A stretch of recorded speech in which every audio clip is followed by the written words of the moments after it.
In the summer of 2005, both the Saints and the then New Orleans Hornets seemingly had one foot out the door. Hornets owner George Shinn was on shaky financial ground after relocating his team from Charlotte in 2002 and then buying out co-owner Ray Woolridge in 2003.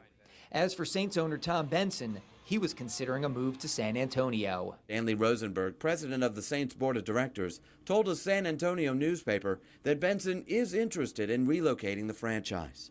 Rosenberg says, quote, Tom has a house in San Antonio, a ranch in San Antonio, and business interest in San Antonio. He likes San Antonio very much. Those comments resulted in then Governor Kathleen Blanco questioning the Saints' long-term interest in Louisiana. Another main goal that we were attempting to achieve is to have the Saints, to ensure the Saints' presence in Louisiana for another 20 to 25 years. You know, that may be part of the reason that they don't want to speak right now.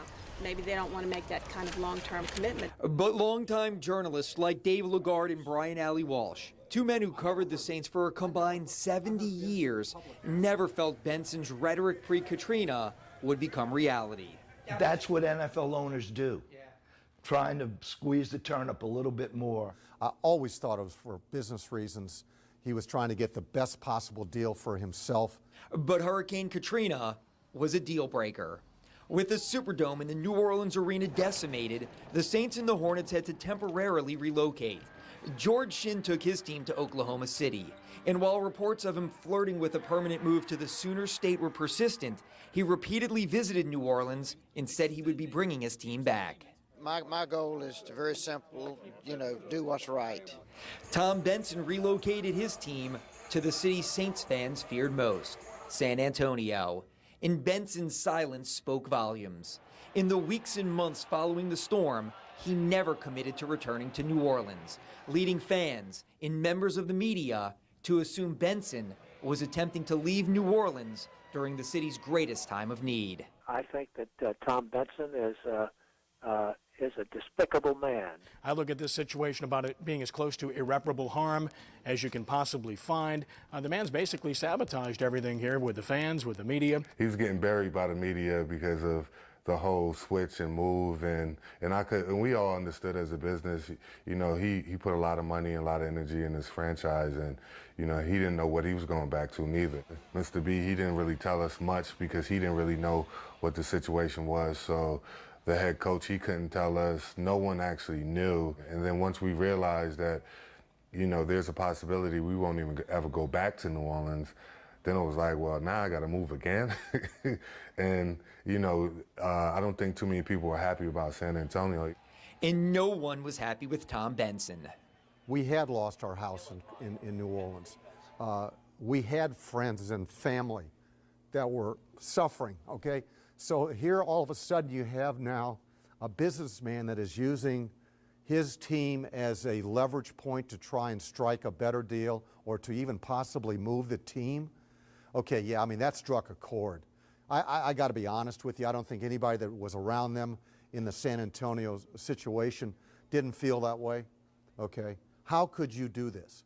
How could you even begin to try to broker a deal at the expense of a city that was underwater, struggling just to stay above water, and having all the problems it did? It was an ugly, ugly time. So the NFL and then Commissioner Paul Tagliabue stepped in to assist the Saints. The city owes a debt of gratitude to the man who preceded the guy we love to hate as the commissioner, and that's Goodell. I'm talking about Tagliabue. I think he told Benson in no uncertain terms, you're not leaving that city high and dry. Paul Tagliabue has never once taken credit for returning the Saints to New Orleans. In fact, he's repeatedly said the decision was made solely by Tom Benson.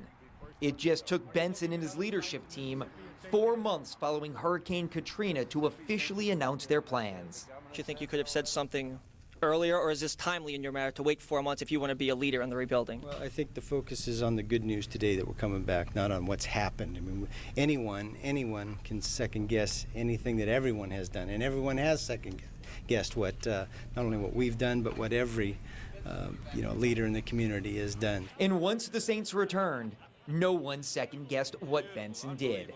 Peyton, Breeze, the block, the kick, Lombardi. On the field, Benson's decisions post-Katrina ushered in the greatest run in franchise history. Off the field, Benson's efforts in the community rebuilt his reputation with a passionate fan base who felt one with the team. That's why we were so good. That's why we started winning, because it wasn't just about the players and the teammates and, you know, trying to win games just to go to the playoffs. It's like we got to win games to make the people of Louisiana feel better. Benson even expanded his sports empire. In 2012, he purchased the Hornets. As promised, George Shinn brought the team back from Oklahoma City following Hurricane Katrina. And while they had tremendous success during the 2007-2008 campaign, Shinn continued to deal with financial hardships, forcing him to sell the franchise back to the NBA in 2010. Commissioner David Stern wanted to keep the franchise in New Orleans, but with viable suitors in Seattle, San Jose, and Louisville, many thought the team was gone, until Tom Benson stepped up with a $340 million check and saved the day. They were going to fly the coop. They'd have flown the coop as the Hornets, so that we never would have had the Pelicans. The good that Tom has done as both a businessman and a local citizen far outweigh any negative things that have come under his 30 years in the sports empire business. In 2012, many of the media who criticized Benson after Hurricane Katrina selected him for induction into the Saints Hall of Fame. And in 2014, the Tom Benson statue was erected in Champion Square. Tom deserves this kind of appreciation from a fan base. I think they're going to remember all the great things he's done for this city. He loves the city and loves the people of New Orleans. Tom deserves a statue in his honor. In 2015, after a very public court battle, Benson excommunicated his granddaughter Rita and made his wife Gail the beneficiary of his sports empire. In 2018, at 90 years old, Mr. Benson passed away. His funeral at the St. Louis Cathedral, one of the city's most grand ceremonies. Mrs. Benson has continued philanthropic efforts throughout the community, giving away hundreds of millions of dollars. And while her teams have had success, the Saints in 2017, 18, 19, and 20, and the Pelicans in 2018, 21, and 24.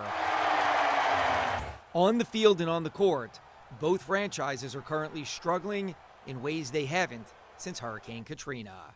But that's the great thing about sports. Hope reigns supreme.